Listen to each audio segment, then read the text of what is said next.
Welcome बच्चों, आज हम ब्रिज कोर्स कक्षा 9वीं विषय गणित विद्यार्थी कार्य पुस्तिका के अध्याय 1 संख्या बोध में हम 1.6 से 1.10 तक के कार्यपत्रकों को हल करेंगे। 1.6 का शीर्षक है प्राकृत संख्याएं। तो चलिए प्राकृत संख्याएं क्या होती हैं इसके बारे में पढ़ लेते हैं। वस्तुओं की गणना करने में काम आने वाली संख्याएं ही प्राकृत संख्याएं हैं। इन्हें n से प्रदर्शित करते हैं। n बराबर 1, 2, 3, 4।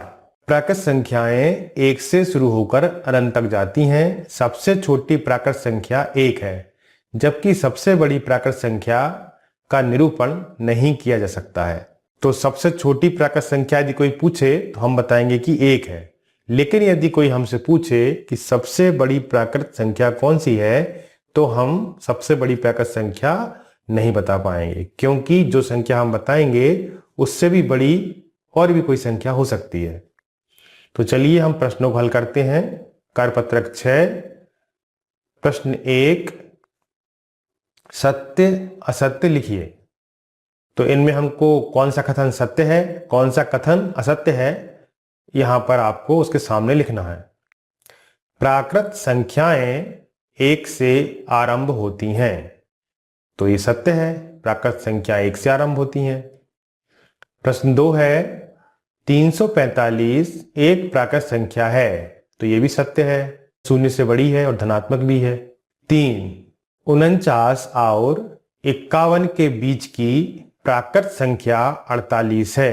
49 के बाद 50 आता है, फिर 51 आता है, तो ये असत्य है। 48 49 के पहले आता है।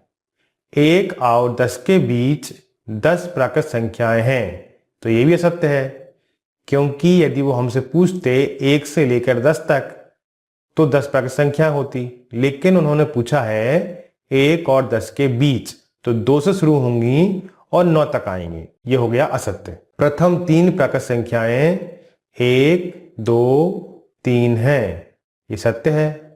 प्रथम 4 प्राकृत संख्याएं 0, 1, 2, 3 हैं, ये असत्य है, क्योंकि 0 प्राकृत संख्या नहीं है। 96 के पहले आने वाली प्राकृत संख्या 97 है, तो 97 जो है वो 96 के बाद आता है।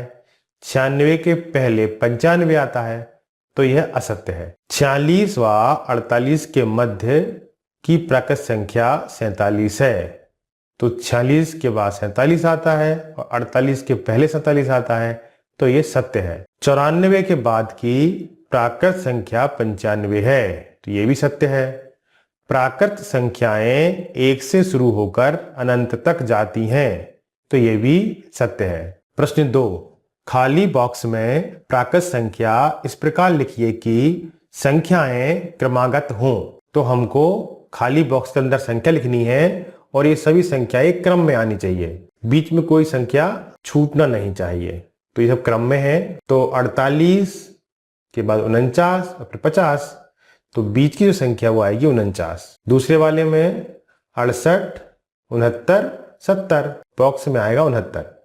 100, 101, 102, तो बॉक्स में आएगा 101। चौथा है 14, तो 14 के बाद आएगा 15, तो 14, 15, 16, तो बॉक्स में हमने लिख दिया 15। पांचवें वाले में 712, इसके बाद आएगा 713, उसके बाद आएगा 714, तो इसका उत्तर हो गया 713। छठवें वाले में 913, 914, 915, तो हमको इनको क्रम से लिखना था, तो बीच में लिखा हुआ है 914, तो 914 से पहले आएगा 913 और 914 के बाद आएगा 915, तो पहले बॉक्स में 913 लिखेंगे, दूसरे वाले बॉक्स में 915 लिखेंगे। सातवें वाले का प्रश्न का उत्तर देख लेते हैं।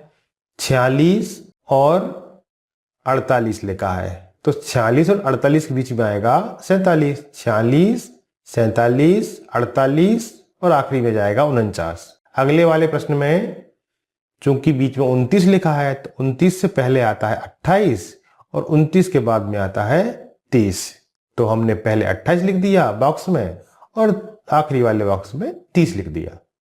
9वें वाले प्रश्न में हमको मध्य बॉक्स में लिखना है, तो ये क्रम से संख्या पढ़ेंगे हम 109, 110, 111, तो 110 लिख देंगे।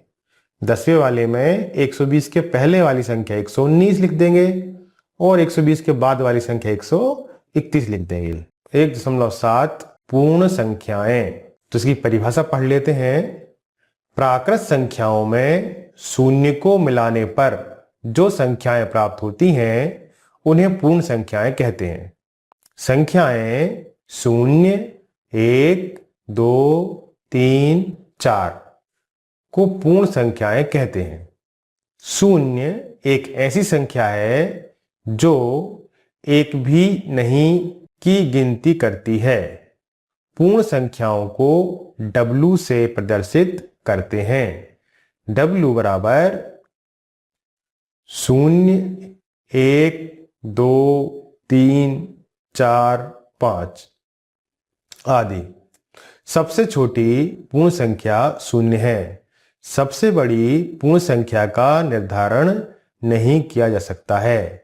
जिस प्रकार हम सबसे बड़ी प्राकृत संख्या का निर्धारण नहीं कर सकते, उसी प्रकार हम सबसे बड़ी पूर्ण संख्या का भी निर्धारण नहीं कर सकते, लेकिन हम सबसे छोटी पूर्ण संख्या बता सकते हैं जो कि 0 है।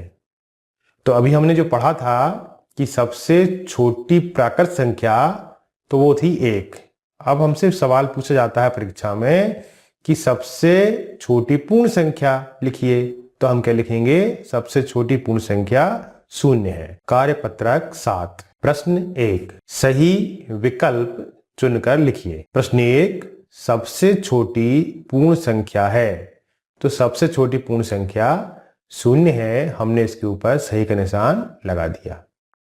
2 सबसे बड़ी पूर्ण संख्या होती है, सबसे बड़ी पूर्ण संख्या का निर्धारण नहीं किया जा सकता है, तो इसका उत्तर आएगा डी। तीसरा 9 और 11 के बीच की पूर्ण संख्या है, तो 9 के बाद 10 और उसके बाद आता है 11, तो हमारी जो बीच की संख्या है वो हो गई 10, तो हमने 10 लिखा हुआ है पहले ही विकल्प में, तो उसको हमने सही कर दिया।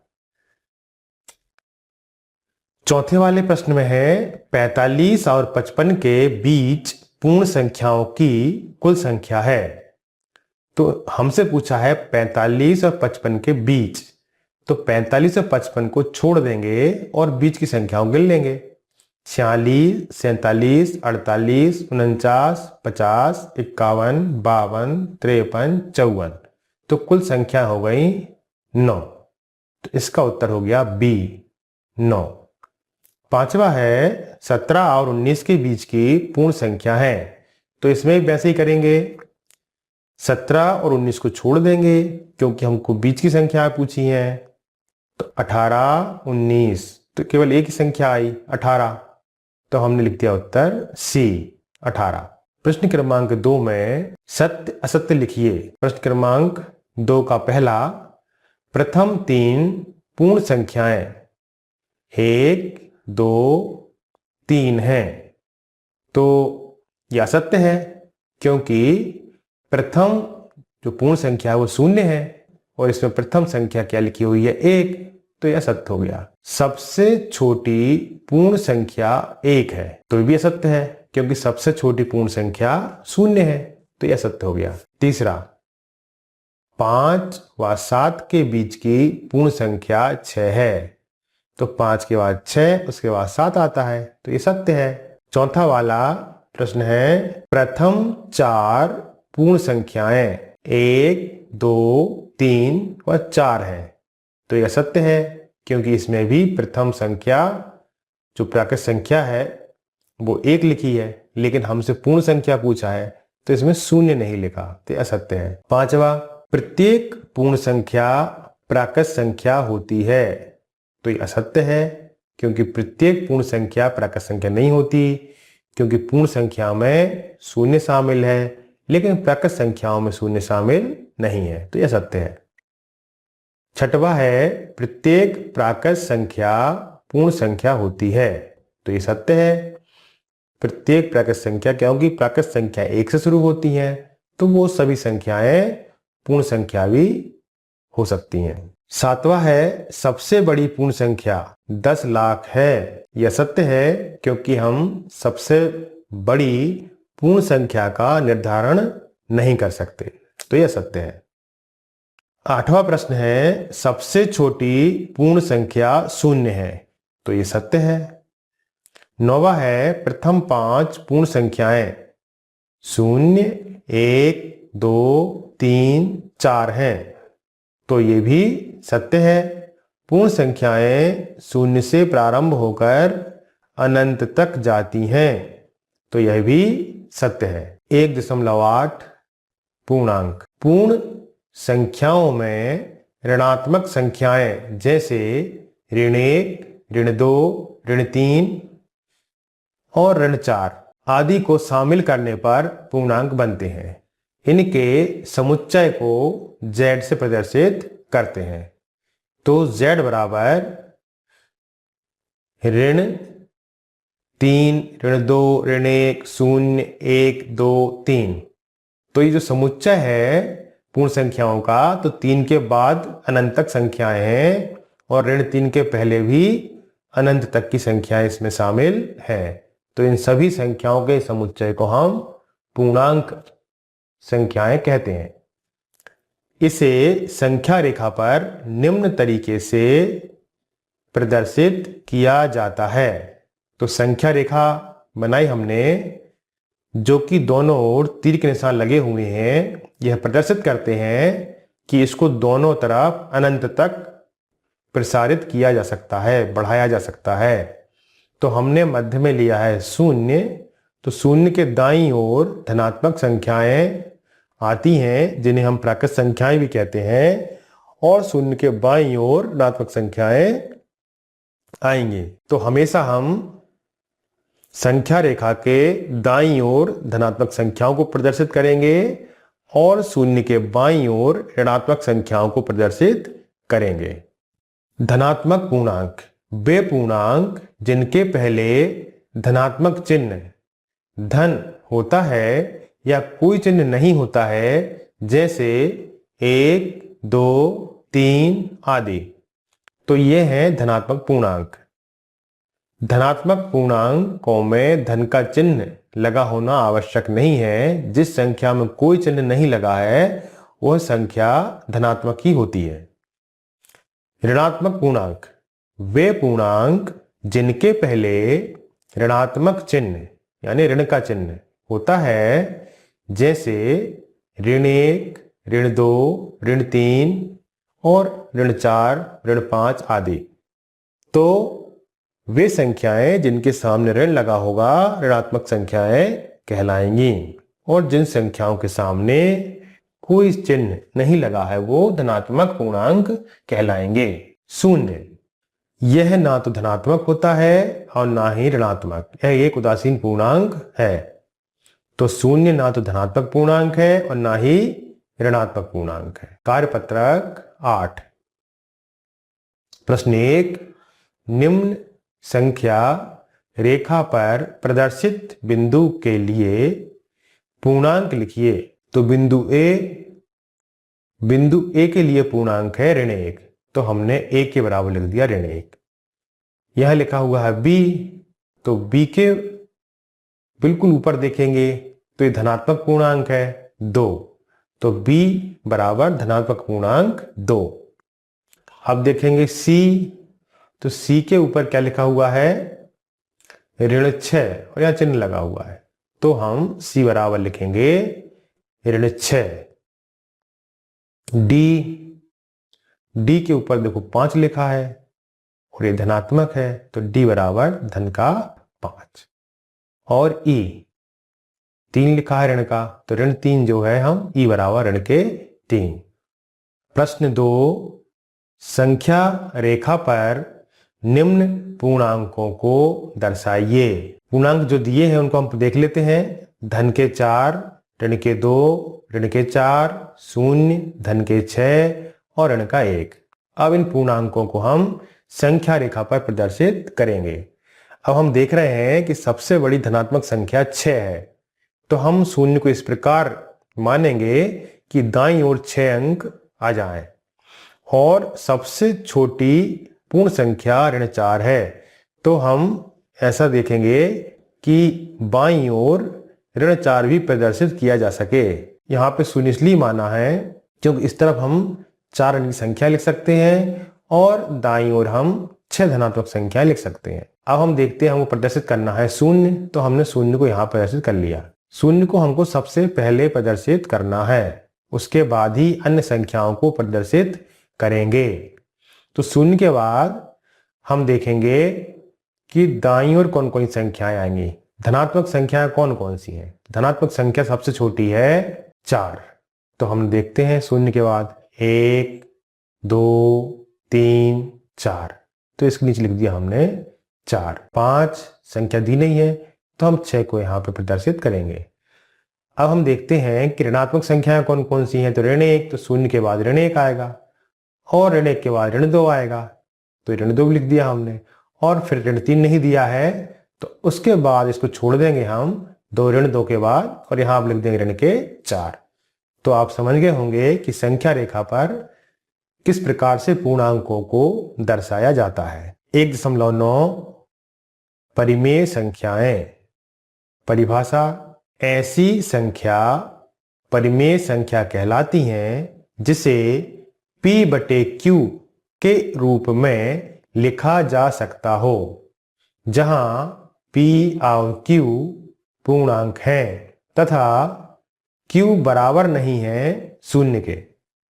परिमेय संख्याओं को Q से प्रदर्शित करते हैं। उदाहरण: 0.3 ऋण 2/3, 1/2, 9/5 आदि परिमेय संख्याएं हैं। संख्याएं 0, ऋण 2, 4 P/Q के रूप में लिखी जा सकती हैं, इसलिए ये भी परिमेय संख्याएं हैं। Q बराबर परिमेय संख्याओं का समुच्चय दिया हुआ है। Q बराबर ऋण 1, ऋण 1/2, 1/2, 2/3, 1, 3/2, 2, 5/2 इत्यादि। किन्हीं दो परिमेय संख्याओं के मध्य अपरिमित परिमेय संख्याएं होती हैं। अब हम हल करते हैं कार्यपत्रक 9 को। कार्यपत्रक 9 प्रश्न क्रमांक 1 सत्य असत्य लिखिए। प्रश्न 1 है, इसमें पहले का पहला 1/2 एक परिमेय संख्या है, तो ये सत्य है, परिमेय संख्या है। 2 परिमेय संख्याओं के मध्य केवल 2 परिमेय संख्याएं होती हैं, यह असत्य है क्योंकि 2 परिमेय संख्याओं के मध्य अनंत परिमेय संख्याएं होती हैं। तीसरा, ऋण 3/5 एक परिमेय संख्या है, यह सत्य है। चौथा है 2 एक परिमेय संख्या नहीं है, तो यह सत्य है क्योंकि 2 एक परिमेय संख्या है। 0/19 एक परिमेय संख्या है, ये सत्य है। 1.10 अपरिमेय संख्याएं। अभी हमने परिमेय संख्याएं पढ़ी थी, अब हम पढ़ेंगे अपरिमेय संख्याएं। संख्या S को अपरिमेय संख्या कहा जाता है यदि उसे P/Q के रूप में ना लिखा जा सकता हो, जहां P और Q पूर्णांक हैं और Q बराबर नहीं है शून्य के, जैसे करनी 3, करनी 7, पाई, करनी 2, 0.101, 001, 000 इत्यादि। तो जिन संख्याओं को हम P/Q के रूप में नहीं लिख सकते, निरूपित नहीं कर सकते, वे संख्याएं अपरिमेय संख्याएं कहलाती हैं। कार्यपत्रक 10 प्रश्न 1 सत्य असत्य लिखिए। पहला है पाई एक अपरिमेय संख्या है, तो ये सत्य है। 2 करनी 2 अपरिमेय संख्या नहीं है, तो यह अपरिमेय संख्या है, इसलिए असत्य है। कर्णी 5 एक अपरिमेय संख्या है, ये सत्य है। कर्णी 7 एक परिमेय संख्या है, ये असत्य है। और अंतिम है, अपरिमेय संख्या को P बटे Q के रूप में लिखा जा सकता है, जहां P और Q पूर्णांक हैं और Q बराबर नहीं है शून्य के। तो ये असत्य है, क्योंकि हम अपरिमेय संख्याओं को P बटे Q के रूप में निरूपित नहीं कर सकते, नहीं लिख सकते। प्रश्न 2, परिमेय संख्या है, तो परिमेय संख्या इसमें 1/2 है, तो बी वाला जो उत्तर है उसको हम 1 के सामने लिख देंगे, 1/2। अपरिमेय संख्या है, तो अपरिमेय संख्या कौन सी है? कर्णी 7, तो इस कर्णी 7 को हम यहाँ पे दूसरे के सम्मुख उत्तर में लिख देंगे। तीसरा है P बटे Q, जहां P और Q पूर्णांक हैं और Q बराबर नहीं शून्य के रूप में लिखा जा सकता है। तो ऐसी संख्या को हम क्या कहते हैं? ऐसी संख्या को हम परिमेय संख्या कहते हैं, जो कि आपको स्तंभ बा के डी में दिया हुआ है, तो इसको हम सी के सामने लिख देंगे तीसरे प्रश्न के उत्तर में। चौथा वाला है P बटे Q, जहां P और Q पूर्णांक हैं और Q बराबर नहीं है शून्य के रूप में नहीं लिखा जा सकता है। तो ऐसी संख्या को हम क्या बोलेंगे? जिनको हम P बटे Q के रूप में नहीं लिख सकते, उनको कहते हैं अपरिमेय संख्याएं। तो हम C वाले उत्तर को यहाँ D के सामने लिख देंगे, अपरिमेय संख्याएं। तो हमने सही जोड़ी बना ली है। प्रश्न क्रमांक 3। प्रश्न 3, बताइए कि नीचे दी गई संख्या अपरिमेय संख्या है या नहीं।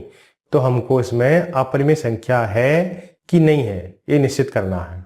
तो कर्णी 2 एक अपरिमेय संख्या है, तो हमने लिख दिया कर्णी 2 अपरिमेय है। पाई अपरिमेय है। कर्णी 4, तो कर्णी 4 को जब हम गुणनखंड करेंगे तो 2 गुणा 2, इसका वर्गमूल आएगा 2, जो कि परिमेय संख्या है। तो ये हम लिखेंगे कर्णी 4 बराबर 2 होता है, इसलिए अपरिमेय संख्या नहीं है।